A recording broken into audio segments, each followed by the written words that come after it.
Kejadian pasal 28 ayat 1 sampai dengan 9.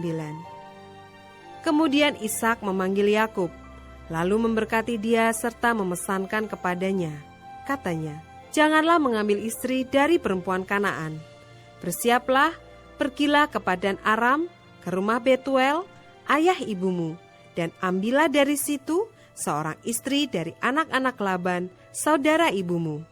Moga-moga Allah yang Maha Kuasa memberkati engkau, membuat engkau beranak cucu, dan membuat engkau menjadi banyak, sehingga engkau menjadi sekumpulan bangsa-bangsa.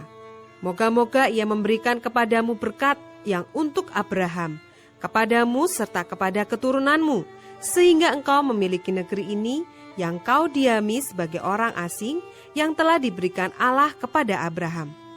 Demikianlah Ishak melepas Yakub, lalu berangkatlah Yakub ke Padan Aram, kepada Laban anak Betuel, orang Aram itu, saudara Ribka, ibu Yakub dan Esau.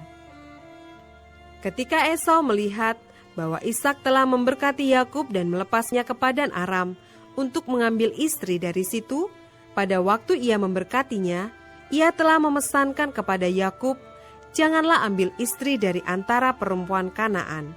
Dan bahwa Yakub mendengarkan perkataan ayah dan ibunya dan pergi ke Padan Aram, maka Esau pun menyadari bahwa perempuan Kanaan itu tidak disukai oleh Ishak ayahnya. Sebab itu ia pergi kepada Ismael dan mengambil Mahalat menjadi istrinya, di samping kedua istrinya yang telah ada. Mahalat adalah anak Ismael, anak Abraham, adik Nebayot. Ayat 10 sampai dengan 22. Mimpi Yakub di Betel. Maka Yakub berangkat dari Bersheba dan pergi ke Haran. Ia sampai di suatu tempat dan bermalam di situ, karena matahari telah terbenam. Ia mengambil sebuah batu yang terletak di tempat itu dan dipakainya sebagai alas kepala, lalu membaringkan dirinya di tempat itu. Maka bermimpilah ia, di bumi ada didirikan sebuah tangga yang ujungnya sampai di langit. Dan tampaklah malaikat-malaikat Allah turun naik di tangga itu. Berdirilah Tuhan di sampingnya dan berfirman, "Akulah Tuhan, Allah Abraham nenekmu, dan Allah Ishak.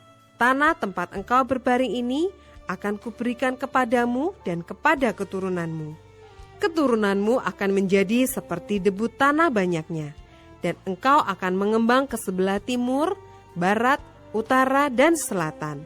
Dan olehmu serta keturunanmu, semua kaum di muka bumi akan mendapat berkat. Sesungguhnya aku menyertai engkau dan aku akan melindungi engkau kemanapun engkau pergi. Dan aku akan membawa engkau kembali ke negeri ini, sebab aku tidak akan meninggalkan engkau, melainkan tetap melakukan apa yang kujanjikan kepadamu."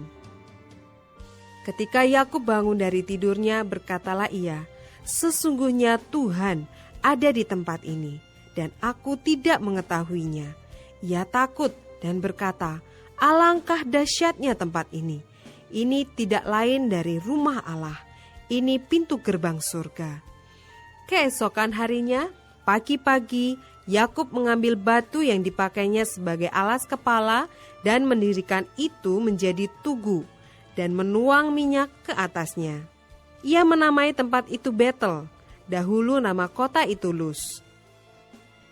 Lalu bernazarlah Yakub, "Jika Allah akan menyertai dan akan melindungi aku di jalan yang kutempuh ini, memberikan kepadaku roti untuk dimakan dan pakaian untuk dipakai, sehingga aku selamat kembali ke rumah ayahku, maka Tuhan akan menjadi Allahku.